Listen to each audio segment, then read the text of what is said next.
and we're up to chapter 25, the pear tree.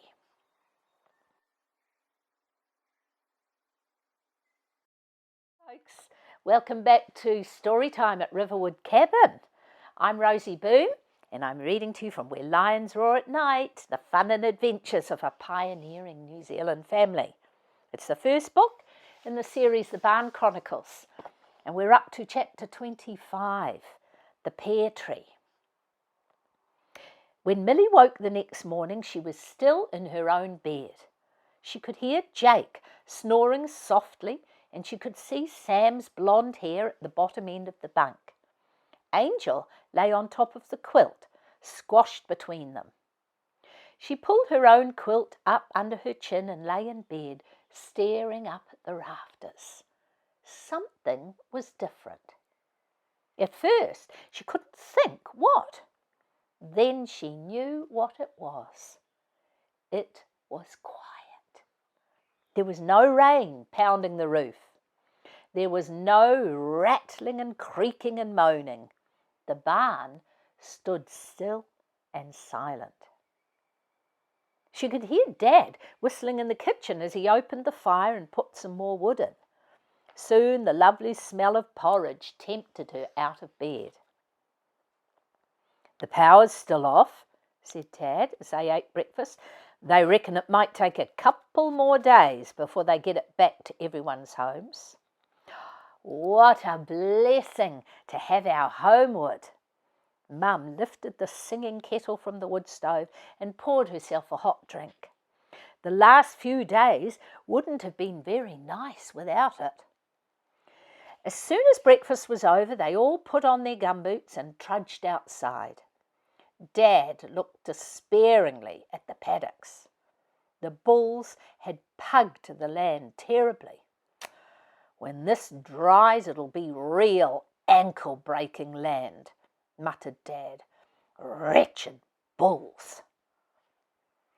"And they snapped off heaps of branches from my citrus." Mum let out a soft cry and covered her mouth with her hand. Millie followed her gaze and saw the 90-year-old pear tree lying on the ground. "Oh, no," whispered Mum. Millie watched her eyes fill with tears.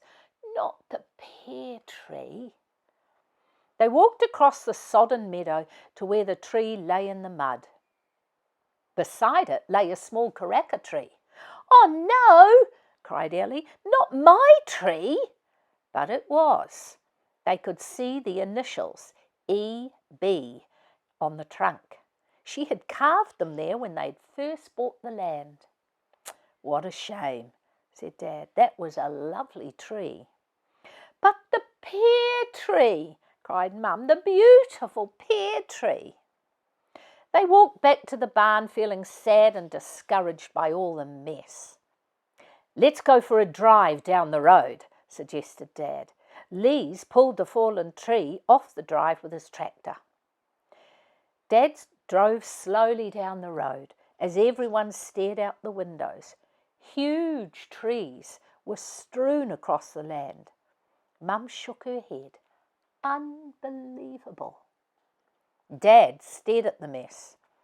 "Seeing this, I can believe it was a 100-year storm." "And we survived," said Millie, "roof and all." "The pear tree didn't survive," said Mum sadly. But later, Mum's eyes were shining when she came out from her room holding a letter. She passed it to Dad. "Look at this, Chris." Dad smiled as he read the words. "Dear Mummy, you are very special. We love you." "Look at the back," said Mum with a soft smile on her face. Dad turned it over.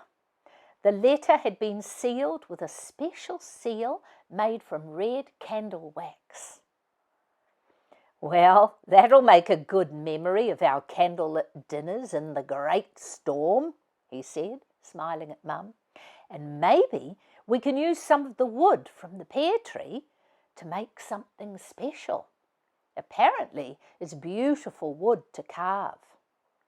Sam's eyes lit up and Milly said, "What about making a wardrobe from it? You know, like the magic one in The Lion, the Witch and the Wardrobe." "Great idea, Milly," said Mum, "but I don't think there'd be enough wood for that. We'll have to put our thinking caps on, though. I can't bear to think of it just being used for firewood." It took a long time to clean up the mess created by the storm. Dad was busy with his chainsaw most days, and the children helped Mum stack all the split wood and pile up all the branches of the fallen trees ready to burn. The day of Milly's 11th birthday dawned wet and windy. She ran downstairs and climbed into bed with Mum and Dad.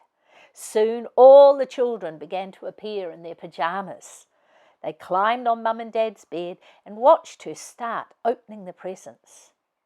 She picked out a heavy rectangular present and gave it a gentle shake. "It's a beach ball," said Mum. Milly laughed. Mum said that about every present, no matter what the shape or size. She ripped off the wrapping and opened the box. A pair of black riding boots shone and gleamed inside. "Look inside them," said Dad. Milly reached inside and pulled out a small package. She tore it open. "A watch!" she shouted. "This is one of the best things about being in a big family," said Jacob as he watched Milly opening the pile of presents on the bed. "You get heaps of presents." Mum laughed. "I hope there's a bit more to it than that." When Milly had finally unwrapped the last present and thanked everyone again, Dad started singing. "There were 10 in the bed, and the little one said, 'Roll over, roll over.'" Everyone started pushing and shoving. Angel jumped up onto the bed to join in the action and got pushed off. She jumped back on. Mum hid under the blankets while the game got rougher and rougher. Milly laughed when she heard Dad's muffled voice come from under the blankets. "Somebody's going to get hurt and it might be me." She always said that. And she was right. Someone did usually end up in tears, but it never stopped them playing the game again next time. The fighting didn't end until Dad had managed to tip them all out of the bed. "Enjoy your triumph while you can, Chris," said Mum, appearing from out of the blankets and looking at her growing boys. "You won't be able to do it much longer and still win." The rain poured down while they cooked bacon and eggs and crumpets for breakfast. "What are we going to do today?" asked Milly. "Oh, we'll have some games and maybe watch a DVD," replied Dad. But then he turned and winked secretly at the others. Later, when Milly was out of the room, he beckoned them close and whispered, "I think we'd better have the party at the hall. It might be a bit cramped in the barn since we can't play outside." "I thought this was meant to be the winterless north," said Josiah. "Ellie and I will go down and decorate the hall and get everything ready," said Mum. "The rest of you stay here and keep her entertained. But we need her there by 12:30. At exactly 12:25, Dad and Josiah crept up behind Milly while she was watching a DVD. Dad put his finger to his lips and shook his head at Jake, who was staring at them and grinning in a giveaway manner. Then they grabbed her and quickly pulled a balaclava over her head. Milly shrieked with excitement. Angel ran around their feet, yapping and leaping up at them, as Dad slung Milly over his shoulder and carried her out to the Jeep. They dumped her in the boot, and then Dad took off down the drive, swerving crazily from side to side and stopping and starting. It took quite a while for them to zigzag their way to the little hall that stood in a field not far from the barn. Finally, Dad stopped, opened the boot, and slung the giggling bundle over his shoulders again. He ran up and down the drive a few times in the rain and then carried her into the hall.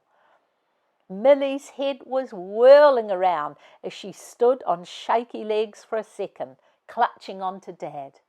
Then someone pulled off the balaclava. "Surprise!" shouted heaps of voices. Millie blinked a few times in the bright light and looked around. The little hall was decorated with streamers and bright orange liquid amber leaves. Tables laden with pizzas and pies and quiches and chips and cakes lined one wall. Above the stage hung a huge piece of paper with "Happy Birthday, Millie" painted on it. She looked around at all the smiling faces of her extended family and friends and gave a shy smile. Then they launched into a loud, raucous rendition of "Happy Birthday," and the party began. Dad had set up a table tennis table, and they had lots of games of donkey, running around and around the table, taking turns at hitting the ball until they were all exhausted. Mum went into the kitchen to start heating the food and found Katie in there, fiddling with the birthday cake. Her eyes were filled with tears. "What's the matter, Kate?" "It's ruined," said Kate quietly. Mum looked down at the cake. The night before, Kate had spent several hours designing a beautiful chocolate cake in the shape of Peony's head. It had a white blaze on the nose and green dyed coconut grass sprinkled all around it. But now green grass was in Peony's ears and on her eyes and all over her white blaze. The colouring had seeped out of the coconut and turned the blaze from white to green. "It was Dad's crazy driving," said Kate in a shaky voice. Mum gave her a hug. "Never mind, Millie will still love it, and we can pick off a lot of the grass." When Kate carried out the cake, covered with 11 brightly burning candles, Millie barely noticed the green blaze. "Kate made it for you," whispered Mum, while Dad got ready to take some photos. Millie turned and gave Kate a big hug. "Thank you, Kate. It's amazing." Then she took a deep breath and blew out the candles while everyone shouted and clapped. 1, 2, 3, 4, 5, 6, 7, 8, 9, 10, 11. That night, 11-year-old Millie lay in bed listening to the rain softly dancing on the roof and thought back over her day. Her first birthday in the barn. She felt like she was the luckiest girl in the world. The only thing that could possibly make her happier would be getting her chickens and her milking cow. And that was going to happen one day. She gave a big sigh and fell asleep.